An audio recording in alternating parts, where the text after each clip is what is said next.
the Harry that I knew, and I left when he was obviously before he got married, so yeah, 2013. But he was the media's darling. Yeah, I Mm. remember the story. He could not put a foot wrong. He was this, this war hero. He'd served. He was committed. He had the Invictus Games. He really couldn't. He couldn't put a step wrong. Elsa, we're so pleased that you can join us today.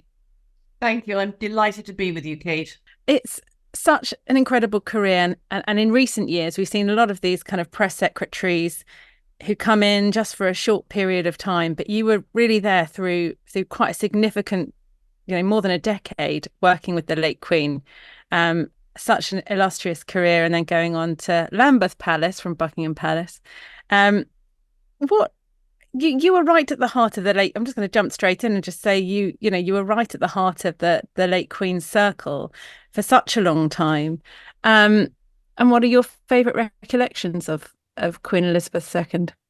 Well, it's funny you mentioned I was there for a long period of time. So I started in May 2001 and finished December 2013. But I think what was the amazing thing about the job was no 2 days were the same. You could walk through those gates, and every day I did that. I was never with a sense of entitlement. It was always a sense of oh my golly, how fortunate and lucky am I? And every day would be different.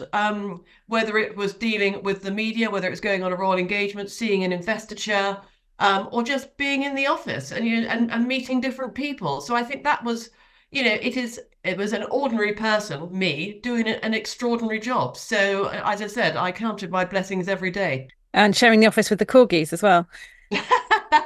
I tell you, Kate, when those corgis, you'd see them coming down the corridor, and I'm a huge dog lover, but when I saw those corgis, I would shoot into the nearby office and hide because Why is they were that? pretty ferocious. They were pretty ferocious. I remember actually, the Queen hosted an afternoon tea party for the All Blacks rugby team from New Zealand. So these great big, sort of 6'5", 6'6", huge guys. Jonah Loma was one of them. And when the Queen and the corgis came in, the Queen often used to use corgis to sort of break the ice and put people at their ease. And these huge rugby players were sort of all putting their backs against the wall in terror. It was hilarious.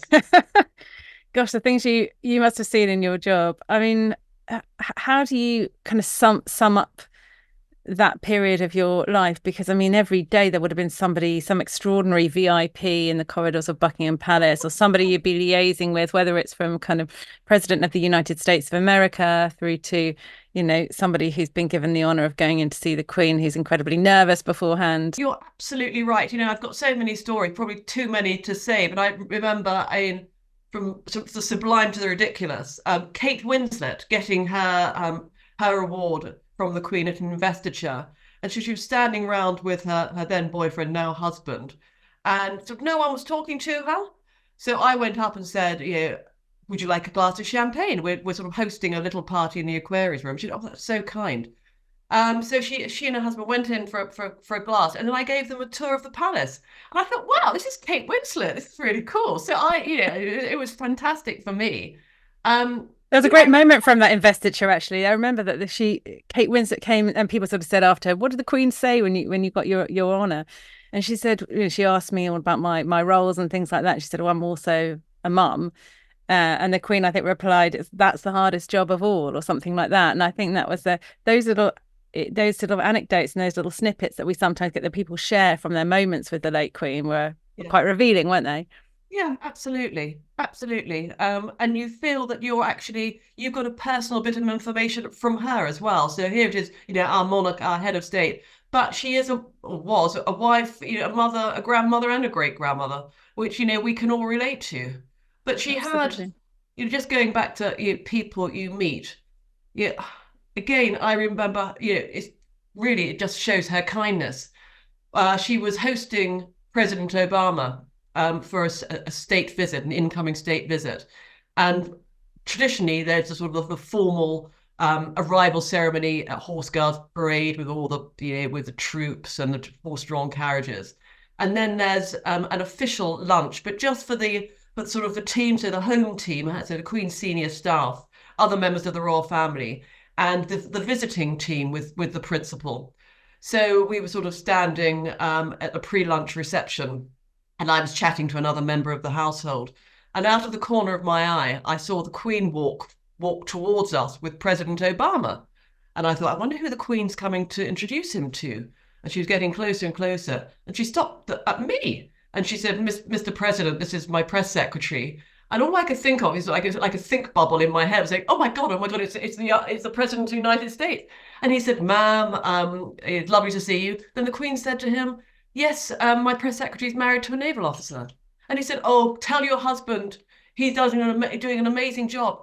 And I guess, oh my God, the president is saying my husband's doing a great job. And it's one of those real sort of pinch me moments. The Queen didn't have to do that. She didn't have to introduce him to me, but she did as a huge act of generosity and kindness.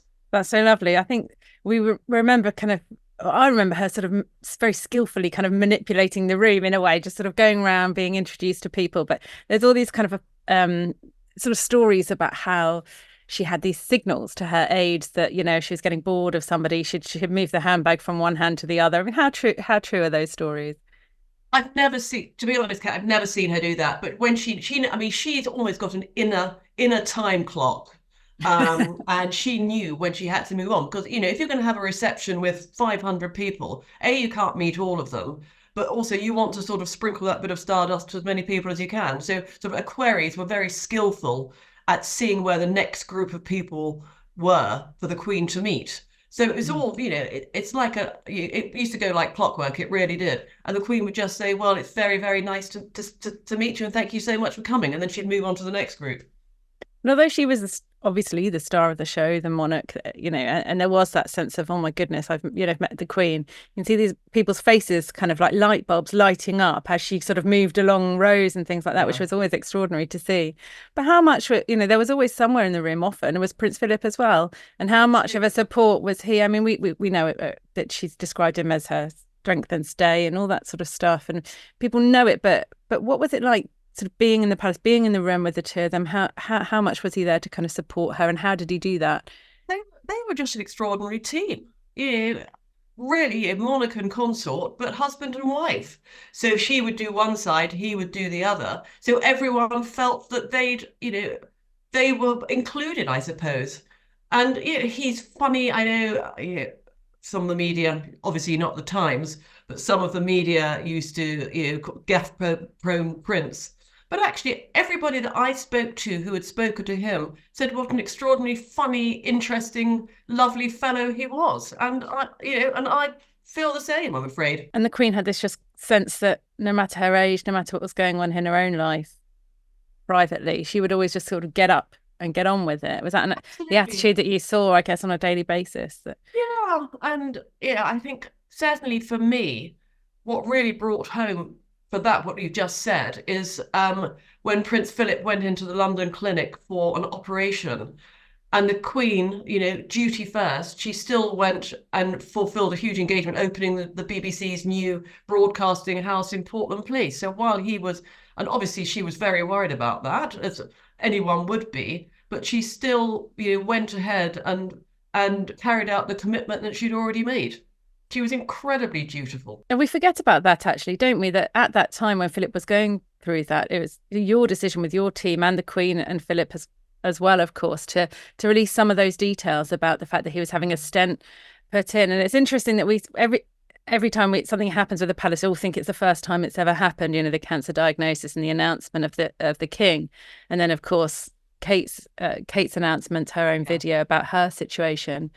But that's something that you had to navigate years ago and sort of skillfully lay down that kind of groundwork for these sorts of things. So how did that decision go to release some quite intimate personal details actually about Philip's health condition, but sort of drawing the line between, letting him have that privacy as well? How did those conversations go? How did that work? I remember the stench. I was, the first time was when he was taken to Papworth Hospital. It was just before Christmas. And I don't know about you, Kate, as a mother, I'm sure you're much better than me, but it's sort of 2 days before Christmas and I hadn't done anything. So I was trying to wrap up presents, deal with children. I was too when the news broke, and then all of a sudden the journalists on the other side are writing about it. But yeah. Exactly. And then the call came.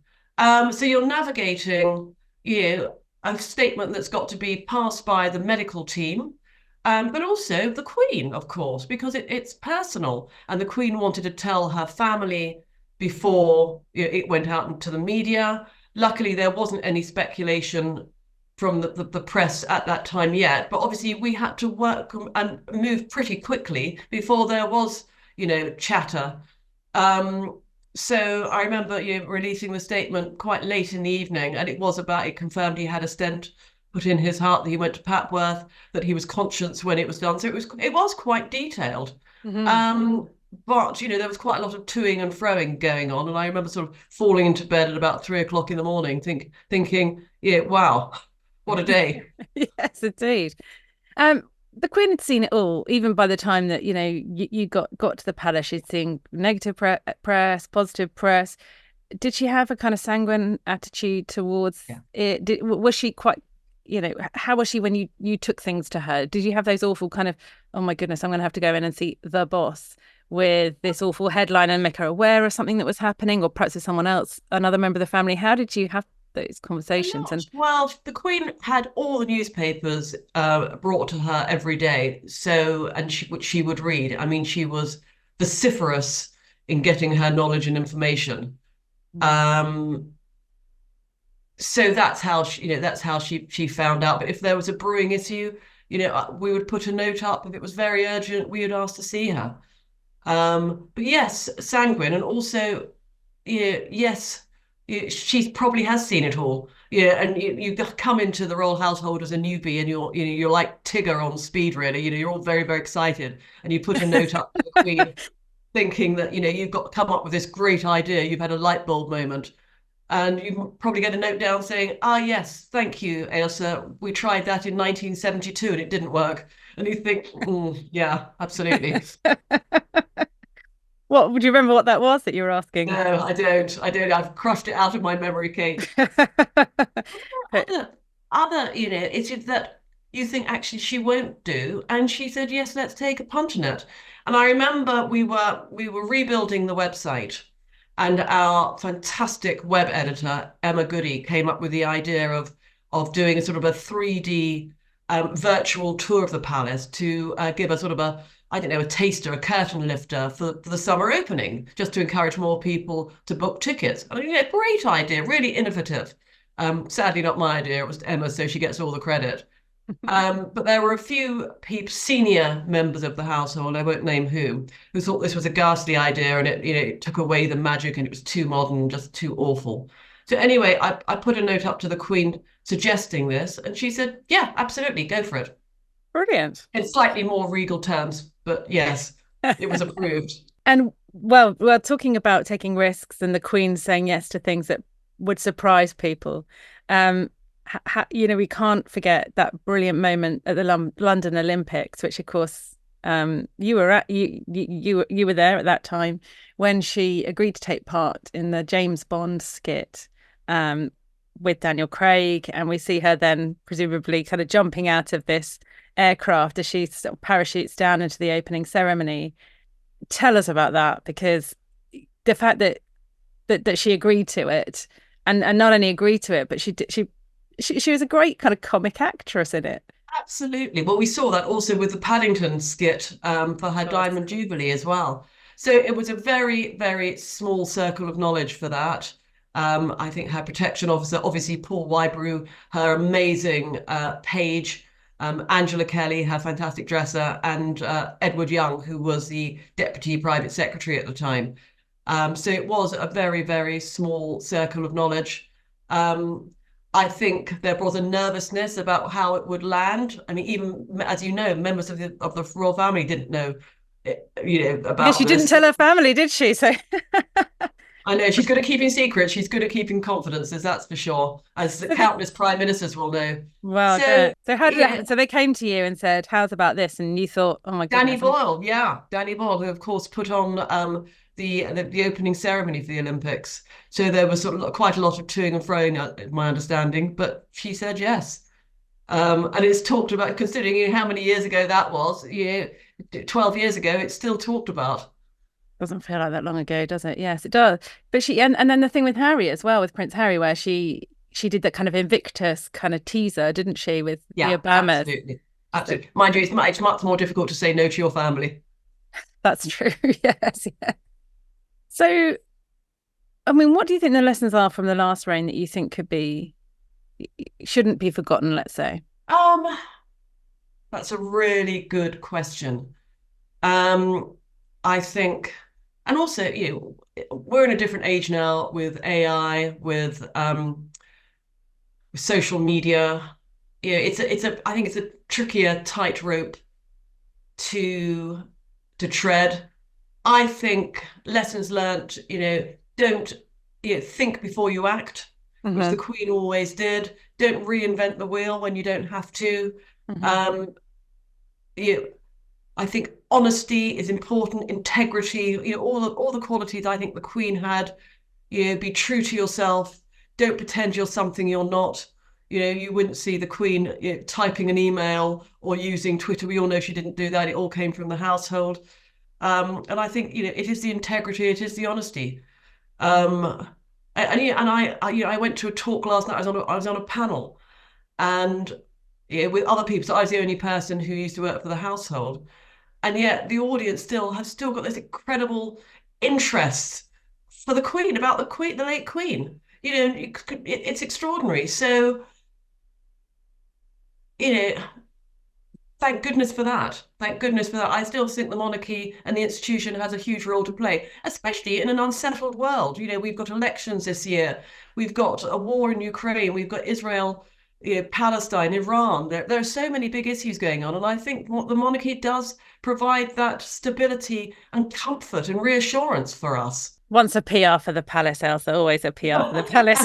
You have to say that, don't you? No, I believe But it. you had, I but need you, I my own mean, press. you were walking around in the background, making these things happen, these things that are very public, very high profile. But there were moments when you, Ailsa Anderson, you became this kind of part of the story. I remember when Prince George was born. I think it was you that actually delivered that notice. Which, while we are in this age of social media, there's still that tradition, isn't there, of posting Yeah, posting the message. So absolutely. tell us what your role was in that, and why we all saw you on television on that day.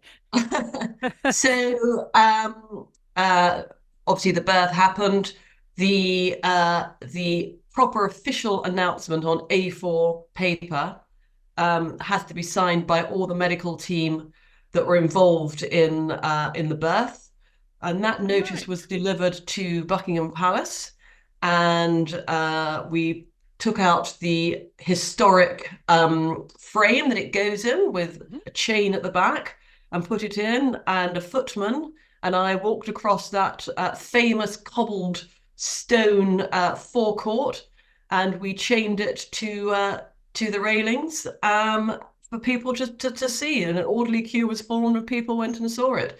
And I remember coming home after the excitement, and my son was at home, and he said, "Mummy, my friend saw you on telly." Oh, just think, what's a tea? So you can have the world media looking at you for a nanosecond, and then you come home and you do your Tesco shopping, you cook for the kids, you walk the dog, you do the laundry. So one lesson I have learned in life, Kate, is never be too grand, because people will bring you down to earth pretty quickly. Well, isn't that the truth? Yes, it's so true. Um, Presumably you worked alongside William and Harry when they were younger. Were you surprised how things turned out with Harry? Yes. Mm. Yeah, I am. The Harry that I knew, and I left when he was obviously before he got married, so yeah, 2013. But he was the media's darling. Yeah, I Mm. remember the story. He could not put a foot wrong. He was this war hero. He'd served. He was committed. He had the Invictus Games. He really couldn't. He couldn't put a step wrong. And in private, I just found him charming, funny, um, interesting. So yeah, I am surprised and saddened actually. As you will remember, all the sort of the three of them together, doing stuff for heads together for mental health. Um, and they felt like a really amazing team, and very joined up, and offering support to each other.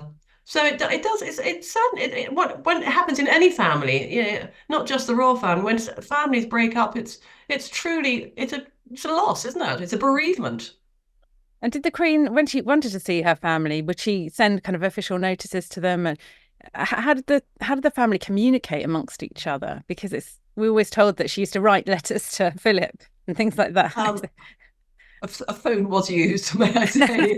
Yeah. So yeah, you communicate in the way that you and I would communicate, Yeah, indeed.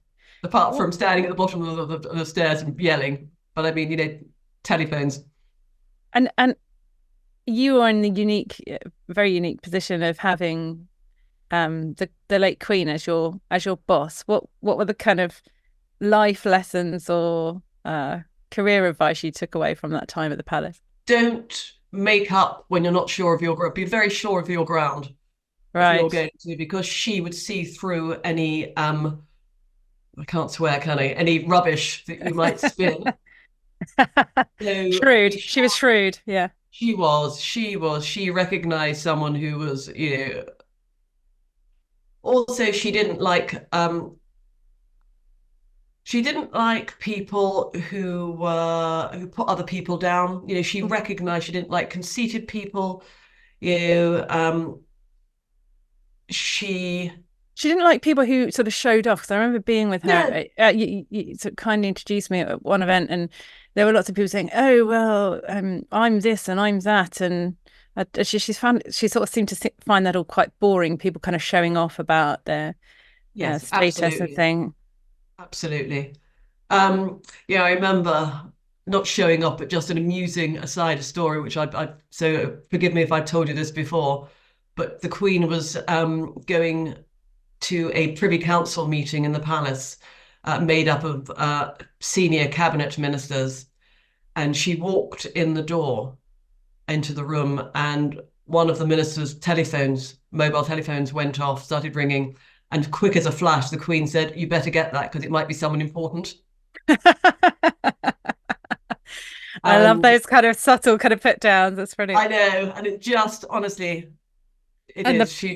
She was very fun. She was very, very funny. and that person was hoping is it Claire Shaw hoping that the ground might swallow them up or something. I can't remember who it was now. I do. Yeah. The king has issued a unique honour to his daughter-in-law, the Princess of Wales. They do seem to have quite a special bond, don't they? Is that something that Yeah. that you're familiar with, that you've witnessed? Yes, absolutely. And I think, what really brought it home was him, going into hospital to have his own procedure, and visiting her while she was in hospital. And he calls her, my darling daughter-in-law. And I just think it's absolutely wonderful that he can have that relationship with her. I think it's really, really special. Yeah, I think he obviously realizes the support that she provides Yeah, to his older son. Well, absolutely. thank you so much, Ailsa, for joining us. It's an absolute pleasure to get you on. I know you're extremely busy doing all sorts of important things, and I um, wish. let's get you let's get you on in the future. I mean, we're coming up to the anniversary of the coronation, so I think there'll be much more to say. I love Um, that. thank you so much for joining us, Ailsa. You've been listening to Royal Confidential on Times Radio. You can find my work in the Times or listen to Times Radio for more royal updates. But for now, goodbye.